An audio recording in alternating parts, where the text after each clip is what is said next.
Only 2 World Endurance Championship races remain and Le Mans Ultimate has the full 2025 content on board already. There is still more content to come though. The first batch of ELMS cars and a new track arrive in update 1.1, which also contains a few more surprises. Let's check them out.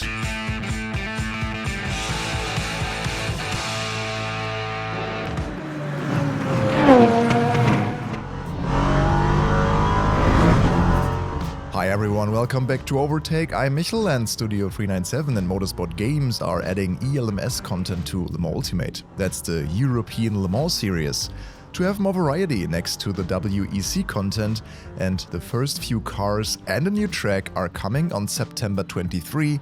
It's tomorrow, in case you watch the video on its release day. Silverstone is the latest venue to join the LMU roster, and as we have gotten used to by now, new tracks by Studio 397 are top-notch. That is the case for Silverstone as well. The home of British motorsport is recreated in a lot of great detail.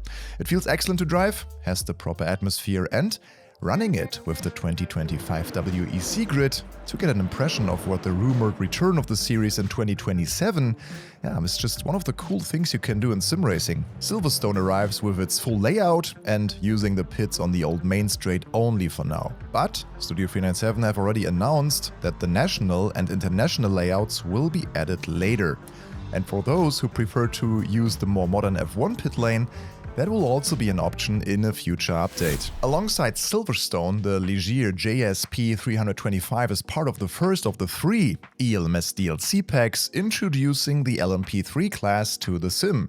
And then there is a de-restricted Oreca 07 LMP2, which arrives free of charge for everyone. And a big problem with them is that they are both just really fun to drive. Anyway, you might be wondering why the Oreca 07 is coming again, as it's in the game already. Well, yes, but also no. The WEC version of the LMP2 racer is slightly tuned down to keep the gap to the hypercar class more defined. The current car's weight is increased slightly, its power and aerodynamics decreased. In ELMS, this isn't necessary, so the new car that we have now in the game is faster, quite a bit actually. Yannick tried them both at Silverstone, and while the WEC spec Oreca was good for a lap time of 1:49.5, the ELMS car was 3.5 seconds faster with room for more. When driving the ELMS LMP2, you will probably hear the difference first. The ELMS car revs higher than the WEC racer, which results in a different engine note at the top end, of course.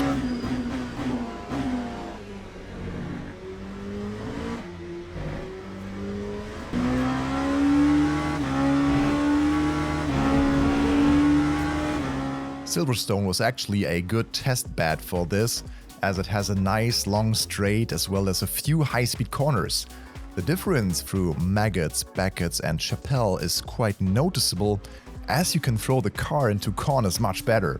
It's like the WEC LMP2 but on fast forward. Everything seems ever so slightly quicker, which is a very fun driving experience. And that's the name of the game for the Ligier LMP3 as well. The mini prototype is of course slower, has a bit less downforce and is less agile, but is an excellent time when you get behind the wheel.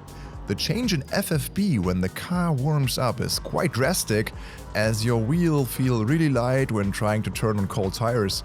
The Ligier's rubber takes 2 or 3 laps to come up to temp, but once it does, you can immediately feel the tires gripping in the FFB when you turn in.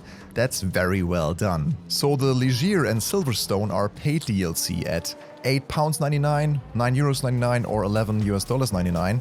2 more such packs of a car plus a track are set to follow, so we can expect both Catalunya and Paul Ricard to be paired with one of the 2 missing LMP3s, respectively the Duquin D09, I hope I pronounced that correctly, and the somewhat clumsily named Ginetta G61LT P3 Evo.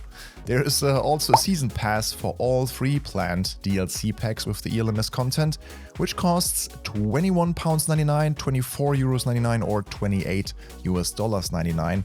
And if you are quick, you can also benefit from a 10% launch discount on Steam. Meanwhile, in addition to the ELMS spec LMP2 version 1.1 also comes with free ELMS liveries for everyone. What is also free, but helps us out immensely, is you clicking the like button and ringing the notification bell, as well as subscribing to our channel if you haven't already. It helps our channel grow, and if you like what we're doing here, we would massively appreciate your support. And in case you didn't know, you can become a premium member on our website, overtake.gg. It's not just about the daily news, forums, guides, and downloads. It's also a vibrant community. Premium members enjoy extra benefits such as an ad-free browsing experience, special community deals, discounts, and Overtake Turbo, which provides setups, coaching, and one free esports setup per month powered by Track Titan. There is also a racing club where you can race with great, fair people without worrying about your driver or safety rating. And if you love unboxing sim racing gear just as we do, there's a premium member giveaway every month. You can win pedal sets, handbrakes, and nice steering wheels.